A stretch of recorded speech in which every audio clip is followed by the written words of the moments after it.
Hello students, आप सबका स्वागत है हमारे चैनल एम्पलीट्यूड स्टडीज़ 2.0 में। देखिए, यूपी पॉलिटेक्निक में सेकंड सेम के लिए जो अप्लाइड मैथ सेकंड की बुक चलती है, उसमें से सार्थक पब्लिकेशन की बुक में यूनिट नंबर 1 समाकलन गणित फर्स्ट का चैप्टर नंबर 2, जिसका नाम प्रतिस्थापन द्वारा समाकलन है, उसकी एक्सरसाइज 2.1 का सोल्यूशन हम कर रहे थे और हमने शुरुआत से लेकर के क्वेश्चन नंबर 36 तक कंप्लीट कर दिए हैं लास्ट वीडियो में। और आज के वीडियो में हम इस एक्सरसाइज के लास्ट दो क्वेश्चन 37 और 38 सॉल्व करेंगे और उसके बाद आपकी एक्सरसाइज ख़त्म हो जाएगी। मैं बार बार कहता रहा हूँ कि आप लोग थ्योरी वीडियो अगर नहीं देखा है तो चैनल की प्लेलिस्ट में जा कर के और इस चैप्टर का जो थ्योरी वीडियो है उसे ज़रूर देख लें, ताकि आपको यहाँ के कंसेप्ट अच्छी तरह से समझ में आ सकें। तो आइए शुरू करते हैं फिर हम आज का वीडियो।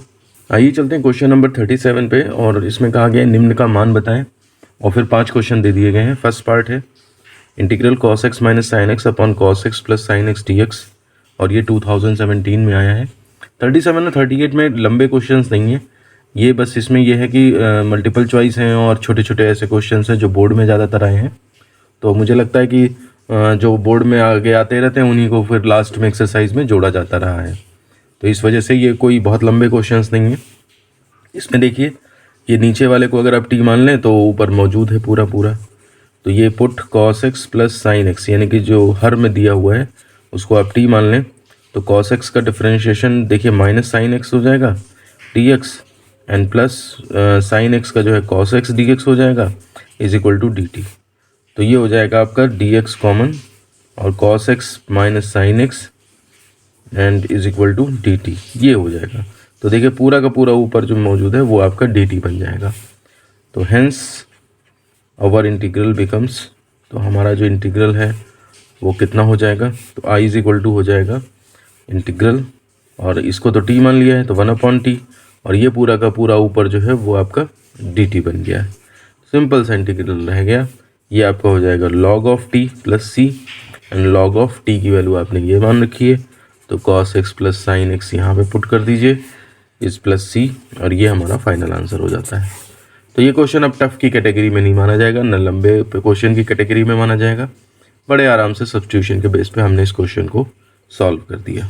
आइए चलते हैं क्वेश्चन नंबर 37 के सेकंड पार्ट पे। 2017 में ये भी आया है, पिछला वाला भी 2017 में आया था। Integral 7/1 plus x d x, तो देखिए इस पूरे 1 प्लस एक्स को टी मान लीजिए, डी एक्स आएगा वो ऊपर मौजूद ही है।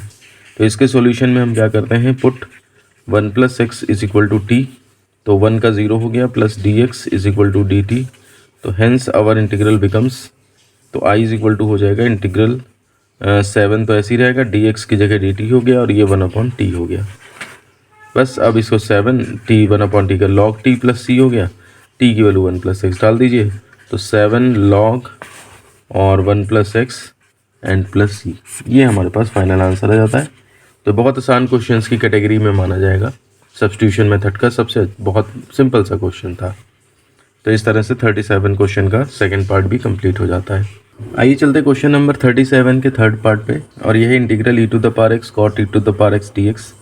सीधा दिख रहा है, e to the power x को t मान लीजिए तो ये एडजस्ट हो जाएगा। तो इसमें put e to the power x is equal to t, तो e to the power x dx is equal to dt। Hence our integral becomes, तो i इज इक्वल टू हो जाएगा इंटीग्रल cot t, और e to the power x dx का मतलब dt हो गया। अब cot का इंटीग्रल log साइन होता है, ये फॉर्मूला आपको याद रहना चाहिए। तो log साइन t और प्लस c, अब इसमें t की वैल्यू डाल दीजिए, तो log sine e to the power x plus c, और इस तरह से हमारा ये क्वेश्चन कंप्लीट हो जाता है। काफ़ी आसान क्वेश्चन की कैटेगरी में था ये। आइए चलते हैं क्वेश्चन नंबर 37 के फोर्थ पार्ट पे।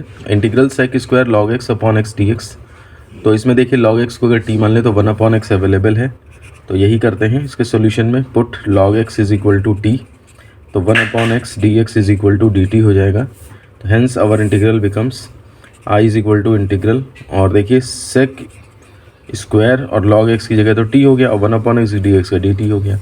अब सेक स्क्वायर x का सब जानते हैं कि ये tan x होता है, तो इसका integral tan t plus c हो जाएगा, और t की वैल्यू फिर डाल दें तो tan of log x plus c, ये हमारे पास फाइनल आंसर आ जाता है। तो सब्स्टिट्यूशन के बहुत छोटे छोटे क्वेश्चन है, आप ये उम्मीद करें कि ये एक नंबर में ही आएंगे, 2 नंबर में भी आना इनका मुश्किल है। काफ़ी आसान क्वेश्चन है। तो इस तरह से ये फोर्थ पार्ट भी कंप्लीट हो जाता है हमारा। आइए चलते हैं क्वेश्चन नंबर 37 के फिफ्थ पार्ट पे, और ये है integral 1/2 - 3x to the power 4 dx। तो इसमें चाहे तो आप 2 - 3x को t मान के कर लें, वो भी सही है, और नहीं तो ये डायरेक्ट फॉर्मूला भी है 1/x to the power n का फॉर्मूला लगा के भी हो जाएगा, ठीक है ना। तो अब इसका डायरेक्ट भी कर सकते हैं, बस x के गुणांक से डिवाइड करना पड़ता है। तो i = यहाँ पे सीधे ही ले लीजिए आप। तो 1/x टू द पावर 4 है, तो ये आपका -4 जाएगा पहले, चाहे लिख लीजिए 2 - 3x to the power -4 dx, और फिर अगली लाइन में इसको वो कर दीजिए 2 - 3x to the power -4 + 1 upon -4 + 1। ये हमने x to the power n का फॉर्मूला लगा दिया, प्लस c, ठीक। और x का गुणांक गुणांक -3 है, तो 1/-3, ये इस तरह से हुआ। अब यहाँ पर आप देख लीजिए -3 ये है और -3, तो प्लस का 9 हो जाएगा, तो 1/9 2 - 3x to the power -3 plus c। ये हमारे पास बनता है, जा करके पावर -3 है तो अपॉन में ले आएंगे, प्लस की हो जाएगी, तो 1/9 × 2 - 3x to the power 3 and plus c। ये हमारे पास फाइनल आंसर आ जाता है। अगर आप इसको t मान लेते हैं 2 - 3x को, तो dx dt में कन्वर्ट हो जाता है, ये फिर आपका t टू द पावर -4 पहुँचता, और फिर वही t टू द पावर -3/3 होता। t की वैल्यू फिर डाल देते हैं, चीज़ वही आनी है, लेकिन ये है कि डायरेक्ट हो गया, वो आप t मान के कर सकते थे। तो इस तरह से जो है वो, ये क्वेश्चन तो कायदे में t मान के ही करना चाहिए था, है ना। डायरेक्ट फॉर्मूला भी लगा दिया है। ये डायरेक्ट फॉर्मूला वहाँ पे होता है जहाँ पे वो ये प्रोसीजर किसी क्वेश्चन का पार्ट हो, तो पता लगा आप इसी को t मान के कर रहे हैं वहाँ पे, तो और टाइम टेकिंग हो जाएगा, लंबा पहुँच जाएगा। तो जब कहीं किसी बड़े क्वेश्चन के अंदर ये काम करना हो तो डायरेक्ट फॉर्मूला वाइज कर दिया करिए, और अगर अलग से ही क्वेश्चन आ जाए पेपर में तो फिर आप t मान के दिखा दें। बहरहाल जैसा भी मन करे उस तरह से कर सकते हैं। तो इस तरह से क्वेश्चन नंबर 37 कंप्लीट होता है। आइए चलते हैं क्वेश्चन नंबर 38 की ओर। आइए चलते हैं क्वेश्चन नंबर 38 के फर्स्ट पार्ट पे, और इसमें ये वैसे तो मल्टीपल चॉइस क्वेश्चन है और बुक में ऑप्शंस भी दिए हैं, लेकिन ऑप्शंस क्या सॉल्व तो करना ही पड़ेगा, तो इसलिए हम सॉल्व भी करेंगे, और बाकी ऑप्शंस आप बुक में देख कर टिक लगा लीजिएगा। हमें तो मेन यही आपको सीखना है कि क्वेश्चन कैसे किया जाएगा। तो देखिए फर्स्ट पार्ट है integral e to the power x³ x² dx। तो सीधा सीधा दिख रहा है x³ को अगर आप t मान लें तो उसमें डिफरेंशिएशन में x² आएगा और ये एडजस्ट हो जाएगा। तो ये हो जाएगा पुट x³ = t, तो यहाँ से 3x² dx = dt हो जाएगा। तो हेंस आवर इंटीग्रल बिकम्स, तो i = ये हो जाएगा integral e to the power t, और x² dx की जगह 1/3 dt। तो dt तो मैंने यहाँ लिख दिया, 1/3 सबसे स्टार्टिंग में लिख दिया। अब ये क्या हो जाएगा, e to the power t का, तो e to the power t plus c होता है, तो इसका मतलब 1/3 और e to the power x³, ये वैल्यू यहाँ डाल दी t की, एंड प्लस c। ये हमारा फाइनल आंसर हो जाता है। बुक में जब आप देखेंगे तो ये सेकेंड पार्ट है मिलेगा आपको, तो सेकेंड पार्ट सही है। तो पेपर में अगर आएगा तो आप ऐसे ही करेंगे कि पहले सॉल्व करके दिखाएंगे और फिर कहेंगे अतः बी पार्ट सही है। तो आंसर बी भी टिक करें और साथ में वैल्यू भी टिक करें। कई बार क्या करते हैं लोग, मल्टीपल चॉइस क्वेश्चन आता है तो 38 का फर्स्ट पार्ट लिखा और बी लिख दिया बस उसको।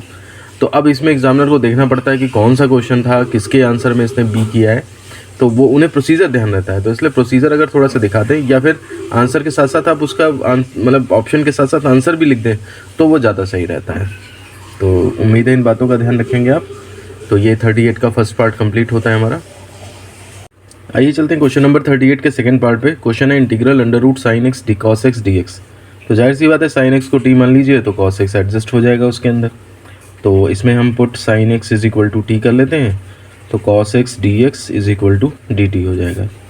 तो हमारा इंटीग्रल कितना हो जाएगा, तो hence our integral becomes i = integral under root के अंदर t कर दिया हमने sin x को, और cos x dx आपका पूरा का पूरा कितना बन गया, dt बन गया। अब ये आपका t to the power half मानेंगे, तो ये आपका हो जाएगा जा करके t to the power half plus 1 upon half plus 1 and plus c। ये हो जाएगा आपका 3/2, पलट देंगे आप 2/3 हो जाएगा, और t टू द पावर 3/2 ये हो जाएगा, ठीक है ना, प्लस c। t की वैल्यू डाल दीजिए बस, तो 2/3 और sin x की पावर होल पावर आपका sin x to the power 3/2, या आप यहाँ पे भी लगा सकते थे साइन के बाद 3/2x और प्लस c। ये हमारे पास फाइनल आंसर आ जाएगा।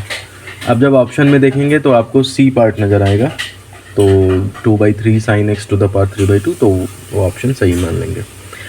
ऑप्शन में ऐसा भी हो सकता है 3/2 आपका साइन के बाद यहाँ बीच में लिखा हुआ दिखाई दे, तो ऐसा भी आप हो सकता है ऑप्शन दिया हो, तो वो बात एक ही रहती है। तो इस तरह से क्वेश्चन नंबर 38 का सेकंड पार्ट भी हमारा कंप्लीट हो जाता है। आइए चलते हैं क्वेश्चन नंबर 38 के थर्ड पार्ट पे, और यह है integral 1/x cos square 1 + log x dx।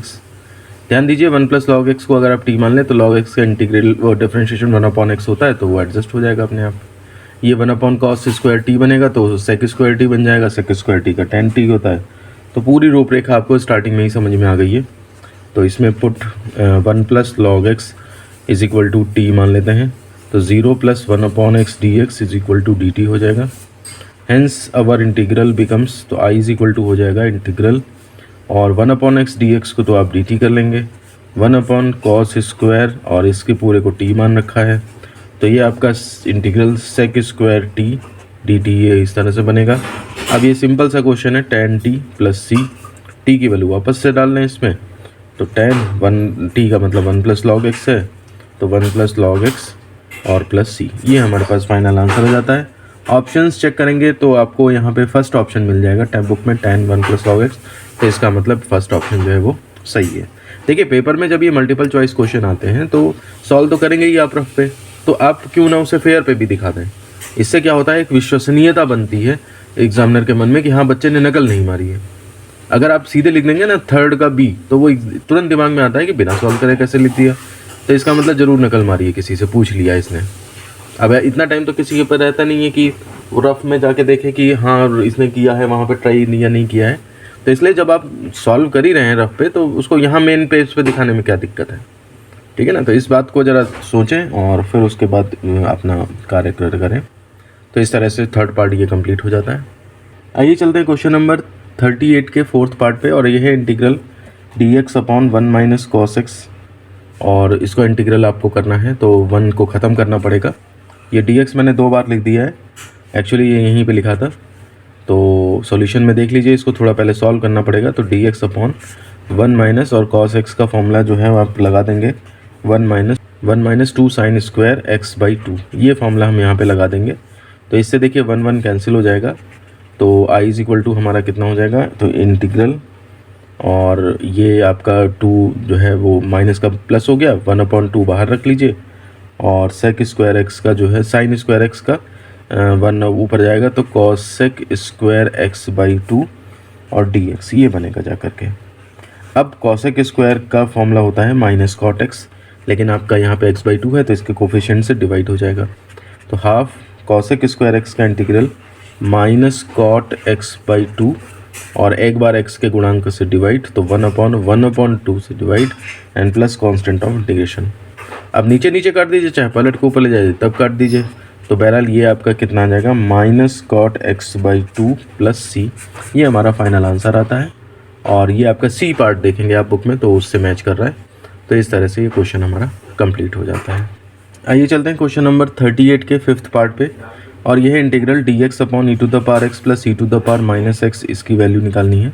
तो देखिए इस क्वेश्चन में आप क्या करेंगे, e⁻x ऊपर मौजूद नहीं है तो e⁻x से अंश और हर में गुणा कर देंगे, तो ये हमारे पास हो जाएगा e⁻x/e⁻2x + 1, e⁻x और e⁻−x कट जाएंगे dt। अब इसमें आप क्या करेंगे, पुट e⁻x को t मान लेंगे, तो डिफरेंशिएट करेंगे, e⁻x dx = dt हो जाएगा, तो हेंस आवर इंटीग्रल बिकम्स, तो i = हो जाएगा इंटीग्रल ये dx है यहाँ पे, है ना, तो e⁻x dx को तो आपने dt कर लिया, एंड 1 और t स्क्वायर + 1 यहाँ पे आएगा, इसको आप पलट के 1 + t स्क्वायर लिख लीजिए, तो ये आपका tan इनवर्स t हो जाएगा इसमें इंटीग्रल, प्लस c, t की वैल्यू वापस डाल दीजिए, तो ये आपका tan इनवर्स e⁻x + c, ये हमारा आंसर आता है।